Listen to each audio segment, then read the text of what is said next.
बच्चों नमस्कार। 8वीं की हिंदी की कक्षा में आज फिर आप लोगों का बहुत बहुत स्वागत है।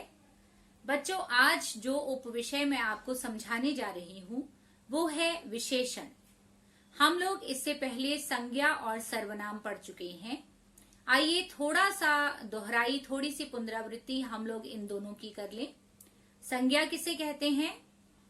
जो शब्द किसी व्यक्ति, वस्तु, स्थान या भाव के नाम को प्रकट करे उसे संज्ञा कहते हैं।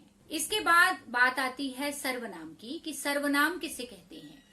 तो बच्चों जो शब्द संज्ञा की जगह पर इस्तेमाल होते हैं, जो शब्द संज्ञा के स्थान पर प्रयुक्त किए जाते हैं, उन्हें सर्वनाम कहते हैं। मान लीजिए एक उदाहरण है, राधा ने राधा की माँ से कहा राधा के लिए रोटी बनाओ। इसके स्थान पर आप लोग क्या कहेंगे? राधा ने अपनी माँ से कहा कि मेरे लिए रोटी बनाओ।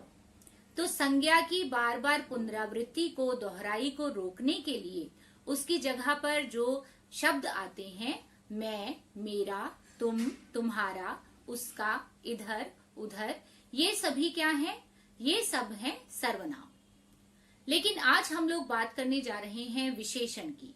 तो आइए आप लोगों को मैं अब समझाती हूँ कि विशेषण किसे कहा जाता है। ध्यान से देखिए और साथ साथ अपनी उत्तर पुस्तिका पर भी नोट करते चलिए। जो शब्द संज्ञा या सर्वनाम की विशेषता बताते हैं उन्हें विशेषण कहते हैं। उदाहरण, 2 अध्यापक, 13 साल, कुछ लोग, कच्ची उम्र, बहुत सारी सूजी, ढेर सारा घी, हमारा शहर, बहादुर बालिका। बच्चों विशेषण के 4 भेद हैं। पहला गुणवाचक विशेषण, दूसरा संख्यावाचक विशेषण, तीसरा परिमाणवाचक विशेषण और चौथा सार्वनामिक विशेषण। आइए अब बारी बारी इन सभी भेदों की परिभाषा जानते हैं और साथ साथ उसका उदाहरण देखते हैं। सबसे पहले है गुणवाचक विशेषण। जिन शब्दों से संज्ञा या सर्वनाम की गुण संबंधी विशेषता का बोध हो उसे गुणवाचक विशेषण कहते हैं। उदाहरण के लिए, उसने पीली कमीज पहनी है। काली बाई बहादुर बालिका थी। पीली तथा बहादुर शब्द गुण संबंधी विशेषता का बोध करा रहे हैं। बच्चों विशेषण का अगला भेद है संख्यावाचक विशेषण। संख्यावाचक विशेषण आगे 2 प्रकार का है, निश्चित संख्यावाचक विशेषण और अनिश्चित संख्यावाचक विशेषण। आइए इन दोनों भेदों के बारे में विस्तार से जानते हैं।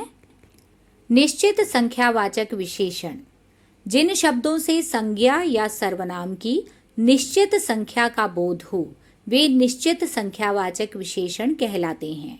बच्चों निश्चित का अर्थ होता है पक्के तौर पे, अर्थात जो हमें नजर आ रहा है, जिसके बारे में हमें पक्के तौर पर पता है, उसे निश्चित कहा जाता है। उदाहरण के लिए, स्कूल के 2 अध्यापक क्रांतिकारी गतिविधियां चलाते थे। 13 साल की लड़की आज़ादी की लड़ाई में कूद पड़ी। यहाँ 2 तथा 13 शब्द से साल की निश्चित यानी पक्की संख्या का बोध हो रहा है, इसलिए यहाँ पर निश्चित संख्यावाचक विशेषण है। बच्चों अनिश्चित संख्यावाचक विशेषण क्या है?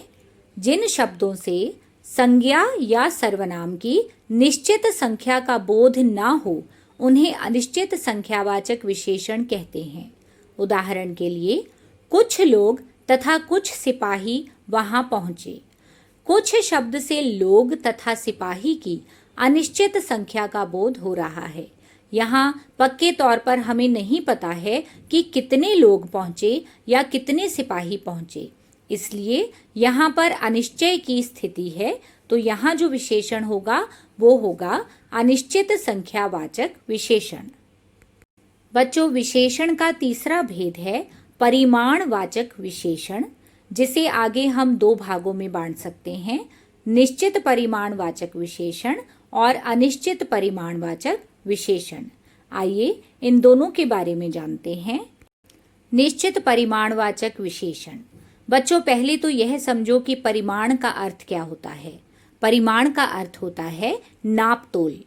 तो जिस विशेषण से निश्चित परिमाण का बोध हो उसे निश्चित परिमाणवाचक विशेषण कहते हैं।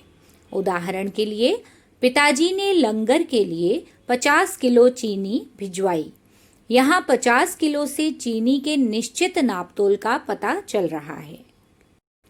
अनिश्चित परिमाणवाचक विशेषण। जिस विशेषण से निश्चित परिमाण का बोध न हो उसे अनिश्चित परिमाणवाचक विशेषण कहते हैं। अर्थात जहाँ पर यह पता न चले कि जो नापने तोलने वाली वस्तु है या चीज़ है वो कितनी है। उदाहरण के लिए, दुकानदार ने ढेर सारा घी गलती से गिरा दिया। बच्चों, यहाँ पर घी के निश्चित परिमाण का बोध नहीं हो रहा, इसलिए यहाँ पर अनिश्चित परिमाणवाचक विशेषण का प्रयोग किया गया है। बच्चों, विशेषण का अंतिम भेद है सार्वनामिक विशेषण। जब सर्वनाम शब्द संज्ञा शब्दों से पहले लगकर विशेषण का काम करते हैं तो उन्हें सार्वनामिक विशेषण कहते हैं। बच्चों, सर्वनाम में आपको बता ही चुकी हूँ कि जो शब्द संज्ञा की जगह इस्तेमाल होते हैं। और संज्ञा क्या है? किसी भी व्यक्ति, वस्तु, स्थान का या भाव का नाम। तो जब सर्वनाम शब्द जो हैं वो संज्ञा शब्दों से पहले लगते हैं और विशेषण के रूप में काम करते हैं तो उन्हें सार्वनामिक विशेषण कहते हैं। उदाहरण के लिए, हमारा शहर रोशनी से जगमगा रहा था। ऐसा नज़ारा देखकर मैं भाव विभोर हो उठा।